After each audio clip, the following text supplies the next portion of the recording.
Here we are for another round of the 70s versus the 90s, and it's Parker versus Parker when I put John Boorman's Point Blank against Brian Helgeland's Payback. And now this one will be a little different because this particular one, this is another original versus remake because both of these movies are based off of Richard Stark's novel The Hunter, which was the first in the Parker series that he created. And the thing about this one we're going to look at is like one, who is the better Parker?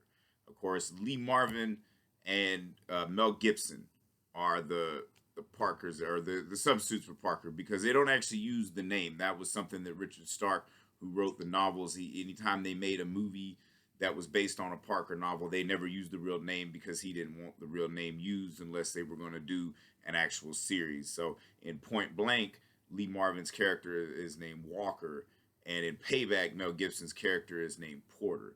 Now that don't really matter at all, but what does matter is who better captures the essence of the character Parker, which is one of the greatest like literary characters ever made, and you know tailor made for like anybody that wants to do like half-ass film noir.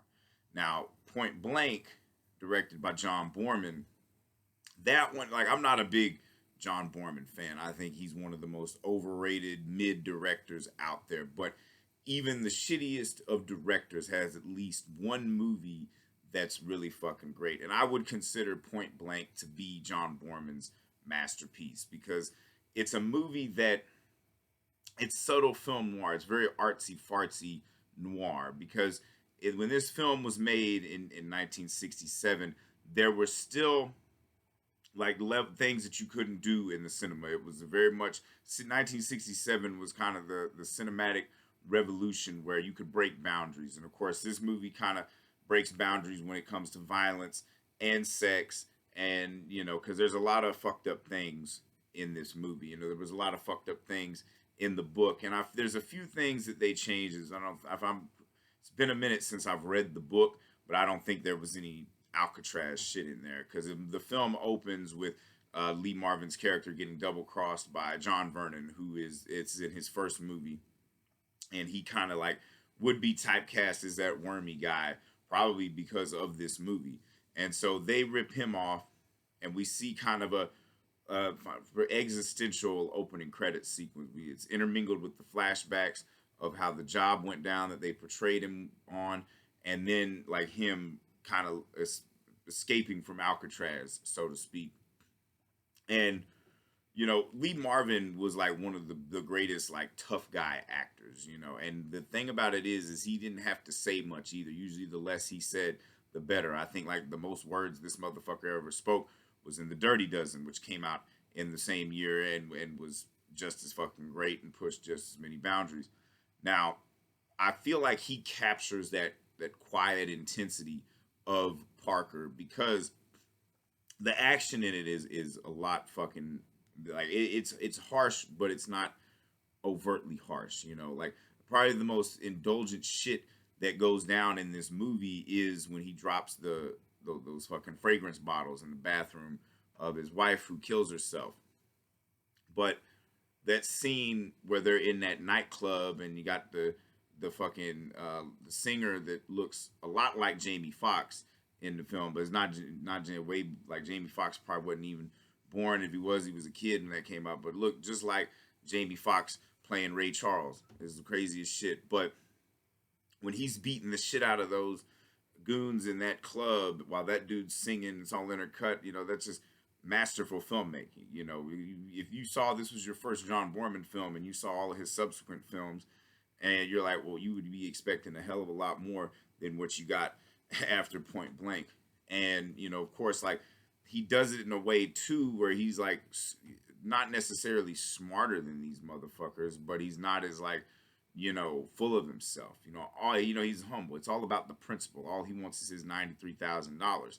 You know, that's what he was owed on the job, and that's all he gives a fuck about. He's not out to rule the world. He's not out to take over the. They call it not the syndicate, but they call it something else. You know, they never call it the outfit in this movie, which is what the organization is that in the book that Parker's basically just going up the rung because nobody fucks with the outfit except for Parker. Parker doesn't give a fuck. Walker in this movie. He just wants to get paid, and he goes all the way up to the top. And the supporting characters are mostly like the TV actors and shit, you know, like Lloyd Bachner and Keenan Wynn and Angie Dickinson and Carol O'Connor, who, you know, he hams it up, but he hams it up in a way that's actually like pretty brilliant. You know, a very bad man, Walker. You know, pretty much though, it's not, the supporting characters aren't much different in Payback. You know, really they're mostly fucking TV actors or B grade actors at the time, with Mel Gibson being the biggest star. Now the thing about Payback is they do that voiceover shit to try to make it look even more noirish, you know, because like they even do that saturated color to try to make it look like black and white without being black and white, which, you know, stylistically, you know, may seem cool, but it's like when you see something like Point Blank, they really do capture the sunny, like Los Angeles of the late 60s kind of feel, you know. And then Payback, it takes place in New York, so I guess they do make it more gritty. They do the saturated or desaturated color or whatever, however the fuck you describe that.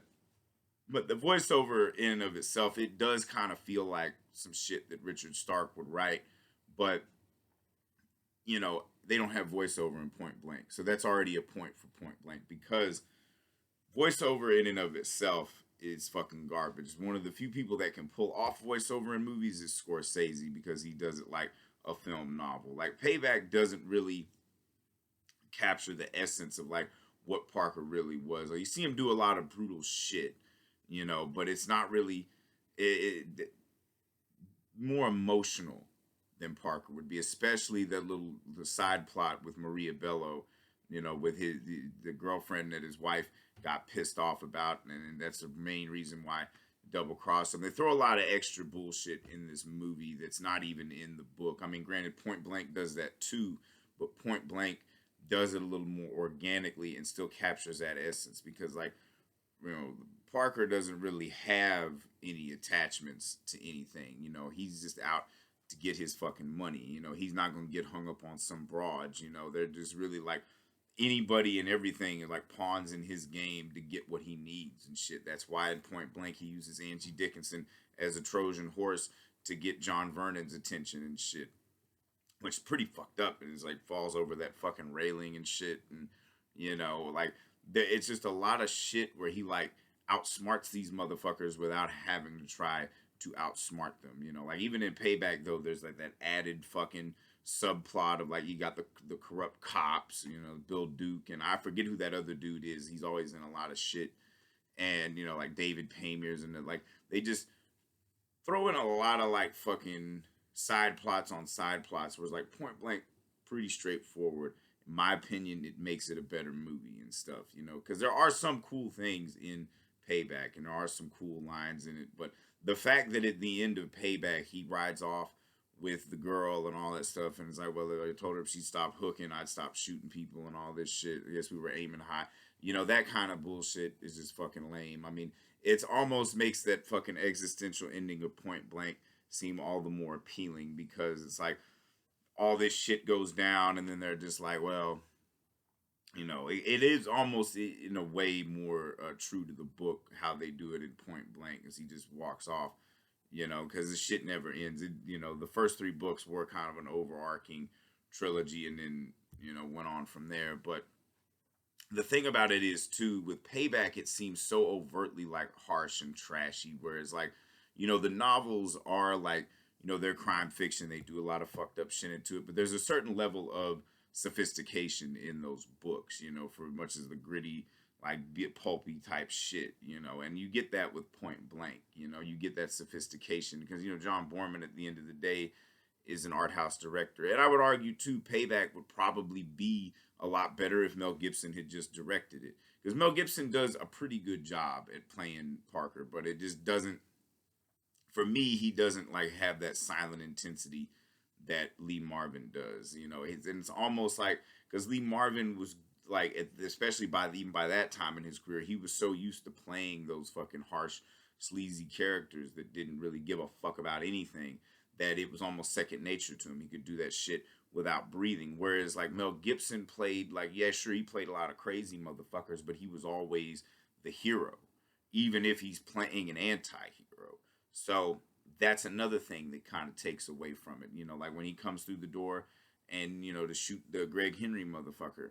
And like it's just not it's done in such a heroic fashion that, you know, even when he pulls the nose ring out of the dude's nose, like that kind of shit's cool, but it just doesn't really capture that essence and just kind of makes the movie a little bullshit, you know. So when I'm looking at it and looking at both, even just what makes the better movie, I gotta give it to Point Blank because, like I said, Boorman is far from my favorite director. He's one of the worst in my opinion, but Point Blank is really fucking good. You know, you can argue that it could have been better cast, but honestly, at that time, I don't really think there could have been a better cast for this movie, especially Lee Marvin as Parker slash Walker.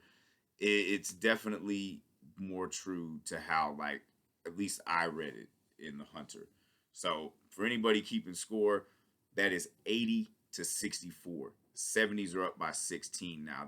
They back on a streak. You know, the 90s had them for a while on the ropes, but 70s come back because especially at a time where you really had to work for the shit that you did and the kind of art that you made to really make it something special, as opposed to like by 1999 where it's like we can just, you know, be trashy for the sake of being trashy. There's no style in it, you know. We're trying to be, you know, get ready to vote, ready to root for the bad guy. You need all that shit because you already voted for Lee. You already rooted for Lee Marvin because he's a bad motherfucker. So this round goes to Point Blank for anybody keeping score. That is 80 to 64. 70s up by 16.